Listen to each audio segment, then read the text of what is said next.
called sexual assault. I'm the victim. He told me if I called the police that he would be back to kill me. Do you know the guy? No, I don't know him at all. But listen, he told me if I called the cops, he would kill me. I don't want... He can't kill you. You're not there, are you? No. I begged him to keep me alive. I felt something in my head. I thought it was a gun for sure. Do you think he had a gun? Yes. It was. I heard metal clanging, and he had put it in my throat, and then he put it in my head, and then he put it in my back. That assailant may have a gun. She can't give a description of him. Oh, dear God. Donna Palomba lived in Overlook, a nice neighborhood of Waterbury, with her husband and kids. On the night of September 11th, 1993, her husband was out of town. A masked intruder broke into my home. He had a knife and a gun. I was tied and bound, and I didn't think I was going to survive. Unfortunately, the crime scene was compromised. There were no photographs or fingerprints taken. I did go to the hospital where DNA evidence from the perpetrator was found. Not only was the crime scene compromised, but by mid-October, police accused Donna of lying. None of us knew who he was, and yet the police weren't looking for him. That was the most devastating part, that they were focusing on me and re-victimizing someone that had been through a very traumatic experience. Donna's main concern was that her attacker could be doing the same thing to someone else. 11 years after the crime, a man attacked a 21-year-old that he had been working with, and she was able to escape, but she called the police, and he was arrested for this attempted sexual assault. This man's DNA sample was a perfect match to Donna's.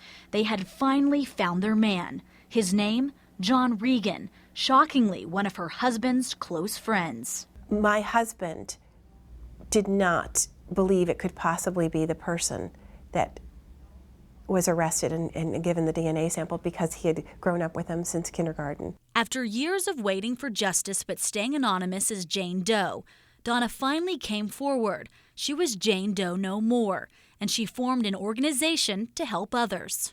Ironically enough, the very same police department that questioned Donna's integrity is now working with her on dealing with sexual assault cases through the Jane Doe No More program.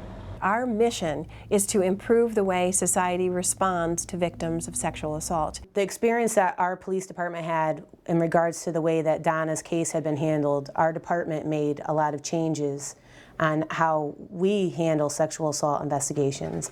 At that time, they created a sex crimes unit, and there's certain investigators that deal with sexual assault victims. Part of Donna's healing process is working to change policies and procedures when it comes to dealing with sexual assault cases. Why not utilize this technology to educate on such a complex and misunderstood and underreported crime, to really understand what survivors are going through, what victims are feeling, and that things aren't always as they appear. Donna has created an enhanced educational video for law enforcement that she will premiere at the International Association of Chiefs of Police in Orlando in October.